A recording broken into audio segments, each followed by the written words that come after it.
জানতে চাও বলো। আল্লাহর নবী মুসা আল্লাহ তাআলাকে বললেন, ও রব্বুল আলামিন, জাহান্নামের ভিতর থেকে একটা লোক আমাকে আপনি আল্লাহ দেখান। জাহান্নামী লোক একটা আল্লাহর কাছে দেখতে চাইলেন মুসা আলাইহিস সালাম। ও আল্লাহ, জাহান্নামের ভিতর থেকে একটা জাহান্নামী লোক আমি দেখতে চাই। আল্লাহ বললেন, ও মুসা, তুমি জাহান্নামী লোক কি কারণে দেখতে চাও, কি উদ্দেশ্যে দেখতে চাও?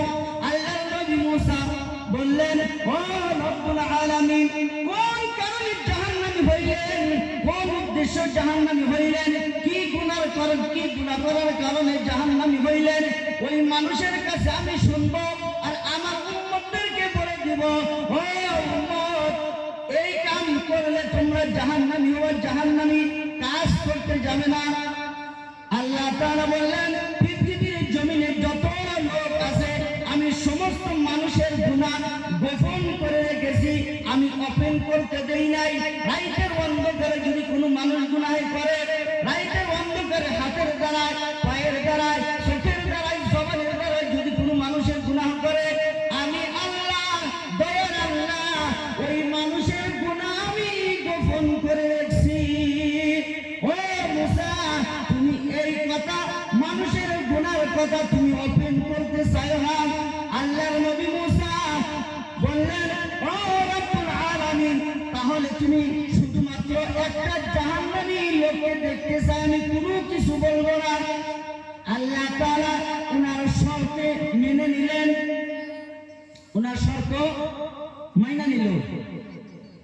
আল্লাহ তাআলা বললেন, ও মুসা, তুমি অমুক জায়গায় অমুক টাইমে তুমি দাঁড়ায় থাকবা, আমি জাহান্নামী লোক তোমার সাথে দেখা করাবো।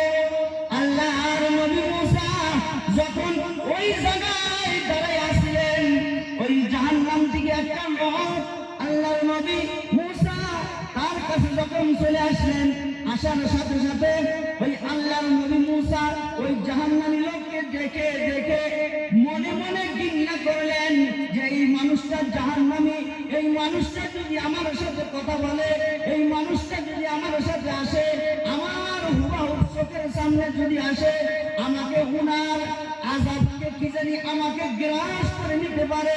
না না না, এই মানুষটা আমার সামনে দিতে দেওয়া যাবে না। ওই মানুষটা ওই জায়গায় থেকে মুসা তাড়াইয়া দিলেন। আল্লাহর নবী মুসা সাল্লাল্লাহু আলাইহি ওয়াসাল্লাম বললেন, ও আল্লাহ, তোমার কাছে আরেকটা দরখাস্ত। কি দরখাস্ত? আমি এখন একটা তোমার জান্নাতি লোককে দেখতে চাই, একটা জান্নাতি লোক তুমি আমাকে দেখাও।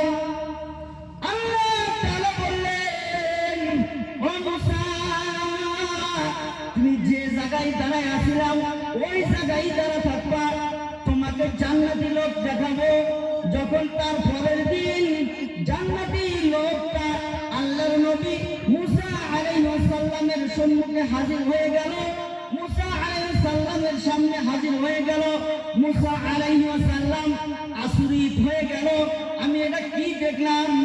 আমি আল্লাহর কাছে জাহান্নামী লোক দেখতে চাইলাম, জাহান্নামী লোক দেখাইলেন, জান্নাতি লোক দেখতে চাইলাম, জান্নাতি লোক তো দেখাইলেন, কিন্তু যে জাহান্নামী হয়ে আগের দিন আমার সামনে আসছিলেন, পরের দিন জান্নাতি হয়ে আসলো, আমি আল্লাহর ওপর মহিমা দিশা পাইলাম না। আল্লাহর কাছে প্রশ্ন করলেন, ও রব্বুল আলামিন, আমি তো আপনার এই কথা দিশা পাইলাম না, আমি জাহান্নামী লোক দেখতে চাইলাম, জাহান্নামী লোক দেখাইলেন। দ্বিতীয় দিন আমি বললাম একটা জান্নাতি লোক দেখানোর জন্য, আপনি এই জাহান্নামী লোকটা জান্নাতি বানায় আমার চোখের সামনে আনলেন। আল্লাহ তাআলা বললেন, ও মুসা শোনো, তুমি যে এই মানুষটা দেখে দেখে ঘৃণা করেছিলা, এই মানুষটার দিলের ভিতরে আঘাত লেগে গিয়েছিল, এই মানুষটা, এই জাহান্নামী লোকটা আল্লাহর কাছে এইভাবে তওবা করেছে, ও রব্বুল আলামিন, আমি এত খারাপ মানুষ, আমি এত দুষ্ট মানুষ, আজকে আমাকে দেখে তোমার সামনে বিরুদ্ধে দাঁড়িয়ে না, আমি জাহান্নামী হয়ে আছি। ও রব্বুল আলামিন, আমি তোমার কাছে তওবা করি, জীবনে কখনো আর আমি তোমার কথার অবাধ্য হব না। আল্লাহ তাআলা মুসা আলাইহিস সালামকে বললেন, ও মুসা,